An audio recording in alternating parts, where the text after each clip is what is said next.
Hello to everybody in the Parent Tween Connection family and in our world, anywhere you may be happening to tune in today, whether you're on our Facebook page, LinkedIn page, YouTube channel, or you're catching us on a recording somewhere down the road. I'm Clarissa Constantine. I'm the founder of the Parent Tween Connection, and I'm super glad to have you tuning in today. Our guest today is Jill Wright, and I'm going to read this verbatim so I don't screw it up. She says, a successful super mom needs a super system to keep it all together. And that is exactly what Jill helps her clients to create. She's a time management strategist, which is why I'm super stoked to have her here, who knows how to create systems for supermoms that support them in their businesses and in their families. Jill helps her clients take ownership of their time, make it all work so that they don't have to work so hard. Her supermom clients end up not only with a better running business, but also time for family, self-care, wink, wink, nudge, nudge, and all the rest of the things. She's an author, speaker, and host of the Grow Like a Mother podcast. You can find her on Instagram or Facebook at that handle, Grow Like a Mother. Her book, Happy, Healthy, Wealthy, and Wise, is available anywhere books are sold. So tune into the Grow Like a Mother podcast for weekly doses of wisdom and inspiration. Or tune in today and listen to them here. Jill, thank you so much for being with us today. I'm so thrilled to be here with you. And thank you for hosting me. This is going to be such a fun talk. It is going to be a fantastic talk. For those of you tuning in, we always aim to keep them around 20 minutes or so for the live podcasts.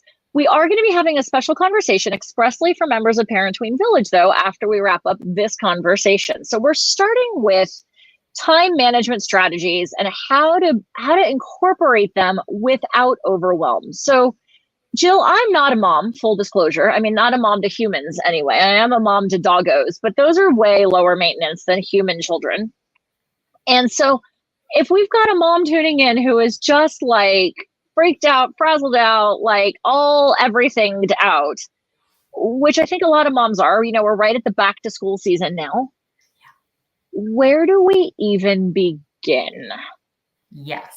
I think that describes all moms, actually. Frazzled, pretty much. overwhelmed. Like that's just the MO. That's just what we're living with, the reality. And it's hard, right? So, I mean, the first thing I always want my clients and the moms who follow and listen to hear is that like, it's supposed to be hard and you're doing a good job. Like I always start with that because people will come to me and they're like, I've read all the books and I've listened to all the podcasts and I'm doing it wrong and I can't figure this out. And I'm like, no, you're not doing it wrong.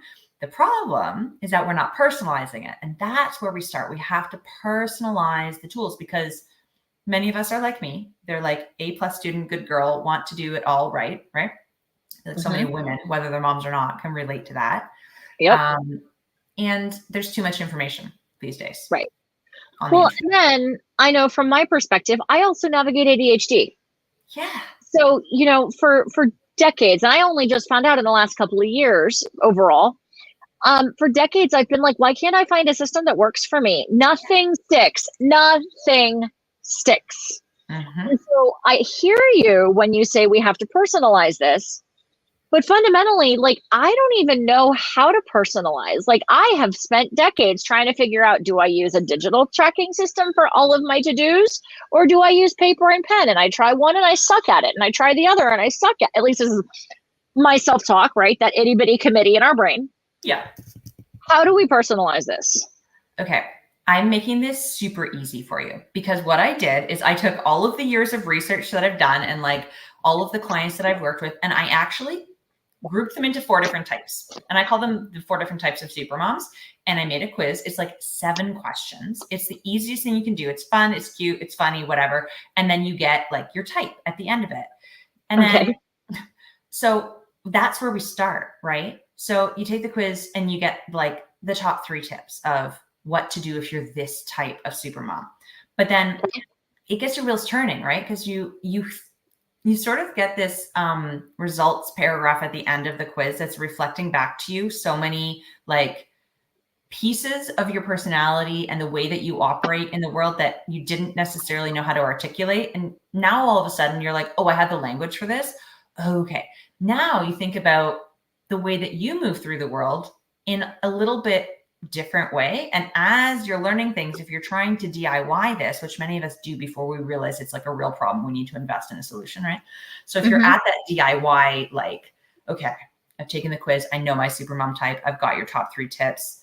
At least then you have an idea of where to navigate and what might work for you and why, and where the challenges and the potential roadblocks might be, right? Mm-hmm. So I really like to offer that. And also there's different types of rest for the different types of supermoms. It's not all the same type of rest for everybody, right? So the conversation can go super deep, but that's where we start, is we just really pay attention to, what actually works? What has the potential to work based on Jill's archetypes? Like, I'm just a girl on the internet, but it works. It really works. Right. Yeah. Okay. So quick plug, that rest is going to be part of what we talk about in our exclusive conversation for our Parent Tween Village members. We're going to be talking about how self-care plays into what we're talking about here with the time management strategies. All right. But then you mentioned that you have like 4 archetypes. Can you share those 4 archetypes and maybe give us like one strategy per, to give us a little nibble of like, oh, maybe I'm this, maybe I'm that, and then some broad ideas. Yes. So the first one I call the team player. This is a person who, just as an example, is the one who wants at a restaurant to hear what everyone else is having before they make their decision, right? So a lot of us could either know who that friend is or think, oh, I'm that friend. That's me, right? If you can't identify who it is among your friends, it's probably you. It's you. Yeah. The team player is like so aware of wanting everyone's opinions to be heard and respectful of everyone's contribution in a situation, whether it be a family or a workplace, something like that. And they often will struggle with like a decision paralysis. Like, they struggle to initiate. They don't know where to start. So they kind of freeze in terms of managing their time and going through their day. And so the tip that I like for these ones is if you're working from home, this works really well. Many of us we're by ourselves in our office, but find a co-working group. I do this in the Village, my online community, where we just come on, we say what we're going to work on, and then mute ourselves. And at the end of the hour, we come back and we say, okay, did we do it? Congratulations, whatever. But it works really well for team players, specifically because they have to say what they're going to work on and actually do it. Like, it's an accountability built in, right? So we really love that idea. That's also really good for those of us who navigate ADHD. It's body doubling. Yes. Sometimes just I literally had to have my dad come over at one point and sit on the futon in my office and just read a book while I was like, Dad, I'm about to download a year's worth of data out of my banking systems because I had to do my bookkeeping for taxes. Like, I literally had to have my father sit there and like babysit me, is what it felt like. But now that I know I navigate ADHD, I'm like, oh, it's body doubling. It makes total sense. Total sense. The exact same idea. And as you say, it does work really well for ADHD. I had a client who, this was like the way that she got through as an entrepreneur as well. There's so much like open space in your day that you can feel like, oh, I don't know what to do with all of this space. Where do I sure. In, right? Yeah. So that's the team player. So team player.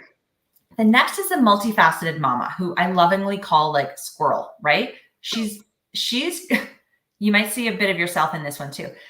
Distraction is the name of the game. She wants a little bit of everything. She's like, okay, this, and she just has that FOMO almost. So it's hard for her to get into flow to do anything for an extended period of time. And she gets distracted. And that's the thing that we need to harness, right? She's really good at doing a million things at once. The only archetype that I would actually recommend multitasking for, the other 3, I'm like, please do never multitask. But for her, it's okay. Her brain can handle that. Okay. So the tip that I like to do for this one is called the Pomodoro method of time management. Have you heard of it? I have, yes. Yes. So for anyone who is unaware, the Pomodoro method is breaking down your day or a chunk of your day into a designated work time, usually 25 minutes, where you're going to work on something. And then at the end of that 25 minutes, you get 5-minute break. This works super, super good for the multifaceted mamas because they know that they only have to concentrate on the thing for 25 minutes and they can see the light at the end of the tunnel, right? Right. Yes. So that's a really good strategy that you can use for your full 8-hour workday, or you can just use for an hour or a half an hour if that's what you've got and you need to get something done. And I actually use this with my kids. I'm like, okay, we're going to play for 25 minutes and then mom's got to go turn the water on to boil and I need 5 minutes in the kitchen. And then you're going to do this for 25 minutes. And then, so it can be something we teach our kids as well. Sure. Absolutely. Yeah. Okay. So team player, the multifaceted mama. Third one is called the selfless giver. This is, she suffers a little bit from that like martyrdom, right? She basically will give and give and give and give, has no boundaries, and feels resentful because she's given so much. Like I always talk about burnout as an unequal exchange of energy out and energy in. This is literally like the mama who is going to succumb to this the easiest because she just cares so much. She wants to do everything for everybody, and we know her. I've been her. It's a quick side note. That's the other thing about this archetype system. Depending on where you are in your life, what season of life you're in, and whether you're at work or at home, you could be a different one, right? Sure. Absolutely. Yeah. But for the selfless giver, what I like to recommend is having input days and output days. So have days where you know in your calendar, you are responding to emails. You are letting someone else drive the bus of your calendar. You are like reactive mode because that's how you're used to being. And that's cool. But have a couple days in there, have 1 or 2 days where you're the inputter. You get to decide. You're not responding to anybody else's stuff first. You're driving the bus and your needs get met first. And even just having 1 day or a half day focus with that time can be really, really helpful to build that muscle of feeling like, oh, I can prioritize myself a bit here. Yeah. And so our last one is the high performer. This is the workaholic, right? This is somebody who brings their laptop on vacation, who's always in their brain at work when they're at home and at home when they're at work, and they have this guilt for not being like where their feet are, you know? Really ambitious, can get a lot done, but can sometimes get stuck in work mode, which is difficult when you're trying to be in mom mode, right? Or in partner mode or in friendship mode. And so what I recommend for these high performers is actually doing a close down routine for their workday or for whatever transition is happening in their day. So it can be from one task to the next on their calendar, or it can be from like closing down work to coming home to be home or whatever. But having some sort of routine that you create for yourself, or ritual, if you will. For me, it's just making sure all of the tabs are closed on my computer and shutting the computer down. It can be as easy as having like a candle going when you're working and blowing the candle out. It's your signal that like, okay, we are transitioning from one activity now to the next. I can leave this here. I will come back to it another time. But now I'm wearing a different hat. And that can really fascinating. Help. Yeah. Yeah. So a fair number of the folks in our circles are not exclusively moms, obviously, like entrepreneurs. I know that that's kind of like your specialty, is the moms who are also entrepreneurial. So often my experience is that the businesses that we run are service provision.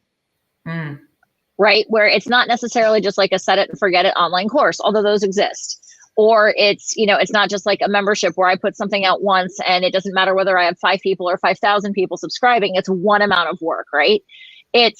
I'm doing the business development and the day-to-day like bookkeeping and marketing and social media and all of those things. And then I have to shift into the service provision realm. And like, I know for me personally, and many of the people who are like my ideal referral partners, if you will, we work with the kids themselves. And so we're working with them late into the evenings. I've been a test preparation, in the college admissions realm for 26 years. So like last night, I legit tutored until midnight because I've got kids or students out on the West Coast. I'm out in Central Time right now, and so it's like, I don't have necessarily a wind down routine, because at that point I'm like, I'm just done. Like, I don't care about a routine. Shut the computer, put me to bed, like stick a fork in me. I'm done. Yeah. And again, a lot of us who are service providers to the kiddos themselves, we work when they're not in school. So do you have any suggestions? Because I know we've got a good number of those in our audience. What recommendations do you have for us? Because we're like those second shifters, if you will, in terms of giving the product or the service, but then we also have the daytime where we're trying to do some business building in and around other things. Yeah. It's like the time that you work on your business versus the time you work in your business. Right? Exactly. And you need a completely different hat for each one of those. And sometimes, depending, you could potentially have like a chunk of time where you're working on your business, doing the emails, doing the social stuff. And then somebody needs to fit in and have a client. And then you have to go back to the admin. And that's super common. Every day. Yeah. So that's why this sort of like having a quick reminder of how to switch gears can be helpful. And it does not need to be anything super fancy. It can be refilling your water bottle. It can be something you're already doing, but you give it this new frame of reference.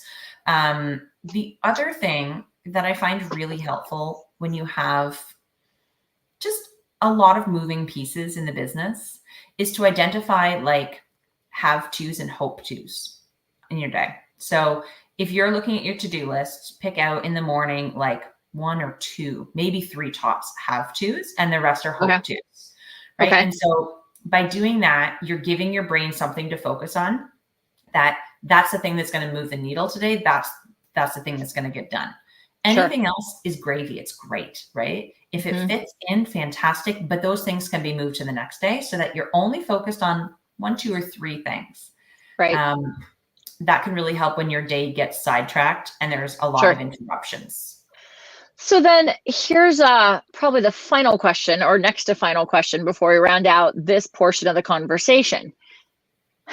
How do we, there's so many little tasky bits that come up that for so many of us, we're, solopreneurs often, right? Where we don't necessarily have anyone to delegate to. And I'm sitting here a lot of times going like, yeah, delegation is great. I understand the concept, but my dogs do not have opposable thumbs. I can't ask them to do my data entry. My husband's not much better on the data entry, like love him, but so like at what point, like there's a balance of like have tos, hope tos, but son of a gun, if those pieces just keep getting pushed and pushed and pushed and pushed and pushed and pushed and pushed, and they just get added to, like, how do we manage that for those of us who are one person folks? And then like, for me, like I said, I don't even have the kids on top of it, but for mamas who need to manage the children, the husband, the home, the whatever, all the other things, like I can hear some of them going, 3 have-tos, ha ha. Right. Yeah. And it's funny because I just got off the phone with a client right before this who was in this situation. She's like, there are so many important things that I need to do. She's building a business and she's still working full time. She's like, it's insane the amount of things that are always in my brain running around. Like I have to do them, but I end up getting overwhelmed and I do none of them. And I'll sit and veg on the couch instead because it's too overwhelming. So, the best thing to do, there's so many pieces that are popping up in my head right now, but keeping like different lists for different pillars of your life is one that I'm really into right now. So if you have a list for cleaning your home and the things that need to get done that are on your list. If you have a list for kids, like sign this paper, respond to so-and-so birthday invitation, right? If you have a list for the different pieces of your work, different pieces of your business, right? And setting an hour, half an hour, whatever you can fit in your schedule for that pillar and just looking at that one list, right? Rather than having a super duper outrageous long list with no organization. You can also add times to your to-do list. So if you say the task and then dash 10 minutes, 5 minutes, whatever, at a glance, it gives you a really easy way to pick. If you've got an hour and you're feeling super productive and you want to cross 10 things off your list, find 10 things that are 10 minutes or 6 things that are 10 minutes. 10 minutes, right? Right. Whereas if you're in a mode where you want to go deeper in your work, find a task that's going to take a little bit longer, but break it into chunks. Okay. Right. So I'm hearing, number one, personalize this to yourself. You've got the quiz, I presume, on your website that we can go to. Totally. To go with the 4 archetypes, and you gave us a tidbit for each of those archetypes. You also said pay attention to transition times and make it simple so that your brain knows, or even something that we already know that we're doing, that like give it meaning basically and be like, this is my transition ritual, as it were. Right. And keep like different buckets, almost like lists in different buckets to track and pay attention. It also sounds to me like you're saying like pay attention to your energy so that you're like, I can only handle one thing versus I can handle 10 things or whatever the case may be. Yeah. My final question for you. For those of us who struggle to even get started sometimes, like that overwhelm, right? Like you said, break it into chunks. Okay, I've broken it into chunks.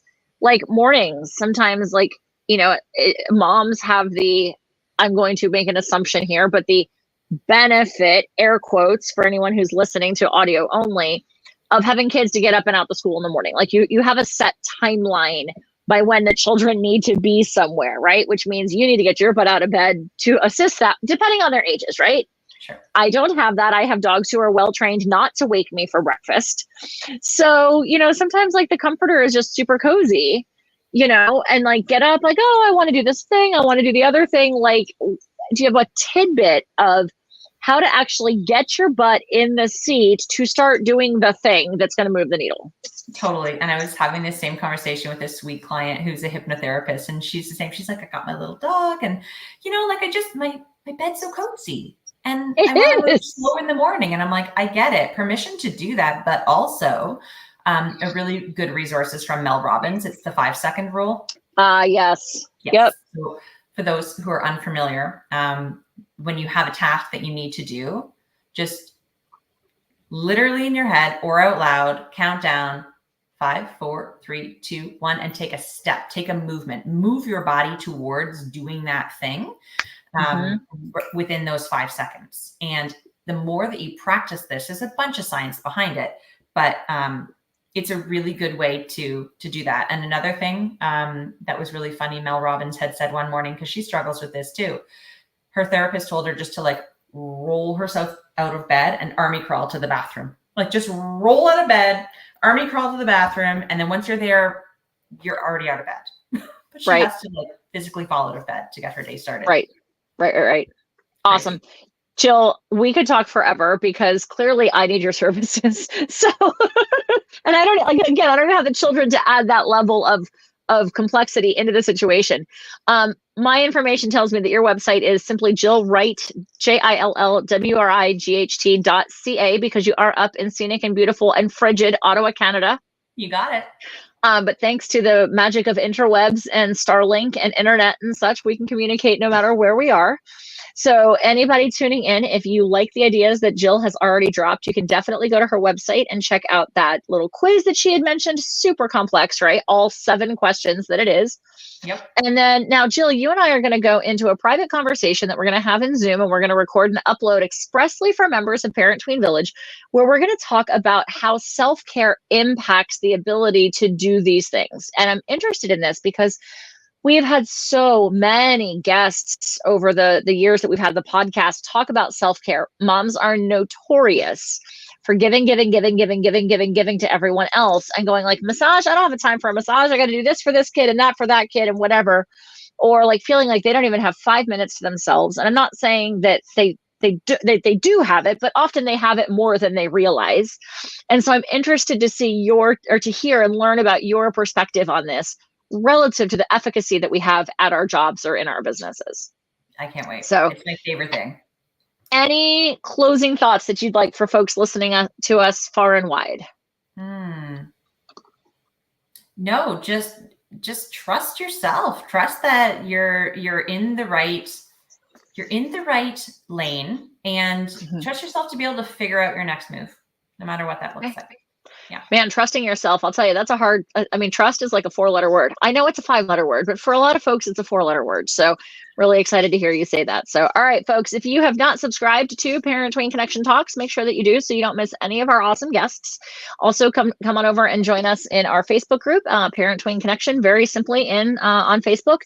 And search for us, Parent Tween Connection. You can find us in all the places except for X, formerly Twitter. I just despise the platform, so I'm not there. But tune in so that you find all the awesome information. And Jill, thanks so much for being with us. Oh, thank you so much for having me.